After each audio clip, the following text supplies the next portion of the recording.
सीमा के जासूस होने की अटकलों पर लगा विराम। प्रेम प्रसंग का मामला आया सामने, नहीं मिले जासूस होने के सबूत। यूपी पुलिस ने खोल दी सीमा हैदर की पूरी कहानी।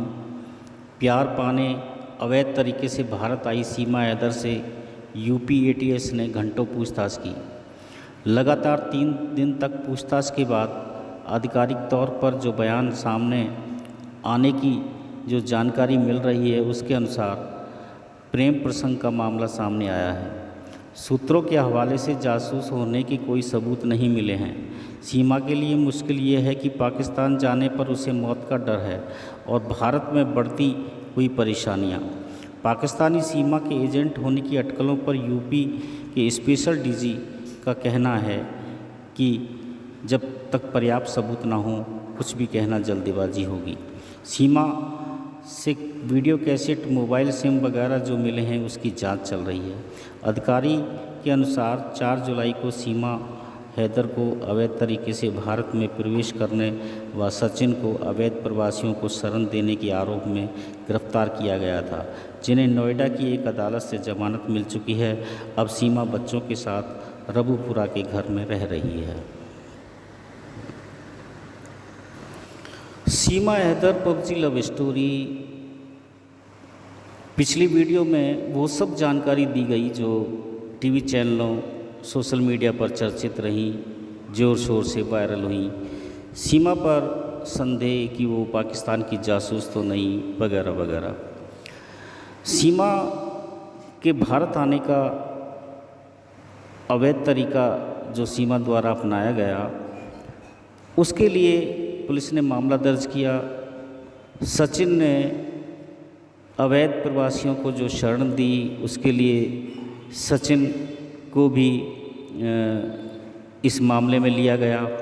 दोनों जेल भी गए, जमानत हुई और बाहर आ गए। जिन शर्तों पर उन्हें बेल मिली, उन्हें वे फॉलो भी कर रहे हैं। अब तक जितने भी सवाल मीडिया द्वारा, पुलिस द्वारा या अभी 3 दिन से एटीएस लगातार उनसे सवाल पूछ रही है, तो वो सभी सवालों का जवाब सीधे सीधे उसी तरह से दे रहे हैं जिस तरह से वो देते आ रहे हैं।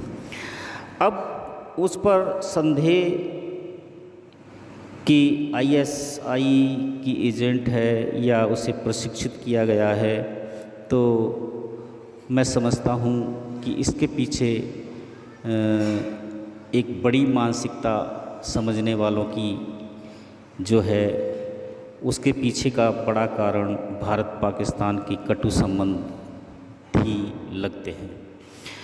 ऐसे में जब 2 देशों के बीच रिश्ते ठीक ना हों, तब अगर कोई एक दूसरे को फूल भी फेंके तो उसकी प्रतिक्रिया होना स्वाभाविक है। आईएसआई की बात करें तो आईएसआई की गतिविधियां सबके सामने ही हैं और आईएसआई किस तरह कार्य करता है, इसके बारे में जानकार विशेषज्ञ लोग ही ज़्यादा जानते हैं। कोई इंटेलिजेंस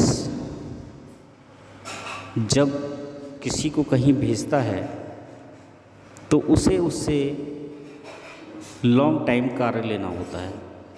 ऐसा नहीं है कि कोई जाते ही एक्सपोज हो जाए। भेजते समय पूरी सजगता व तैयारी की जाती है कि लंबे समय तक किसी को भनक तक ना लगे।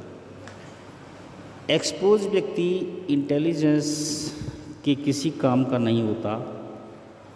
और यहाँ सीमा के बारे में अगर देखें तो उसके एक्सपोज होने के चांस शुरू से ही लग रहे थे।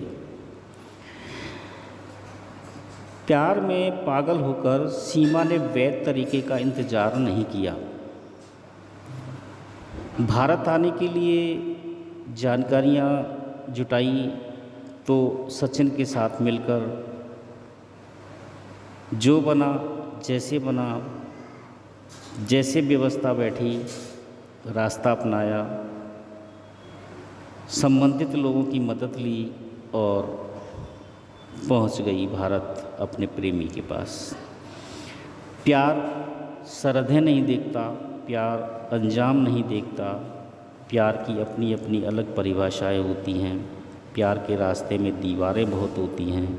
प्रेमी से मिलने का जुनून उन दीवारों को भी तोड़ देता है।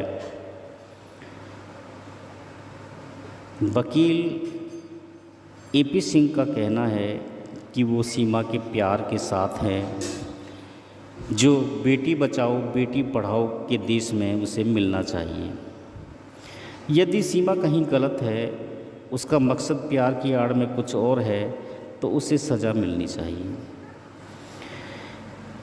एडवोकेट एपी सिंह ने सीमा को सुझाव दिया था कि वो एटीएस द्वारा पूछे गए हर सवालों का सही सही जवाब दे, उससे कुछ छुपाए नहीं। सच सच होता है। सीमा सही है तो वह यहाँ रह सकती है, इसके लिए कानूनी व्यवस्थाएं भी हैं। सीमा की अब जब पूरी कहानी खुल चुकी है और प्रारंभिक जांच में सामने आया है कि मामला प्रेम प्रसंग का है और बरामद दस्तावेज़ मोबाइल आदि की जांच चल रही है, तो अब सबसे बड़ा सवाल यही है कि सीमा भारत में रहेगी या पाकिस्तान जाएगी। जबकि पाकिस्तान में उसकी जान को खतरा हो सकता है, जैसा सीमा द्वारा भी कहा गया था। फ़िलहाल सीमा पर जो शक की सुई घूम रही थी वैसा कुछ नहीं लग रहा है। जांच चल रही है और कुछ कहना जल्दीबाजी ही होगा।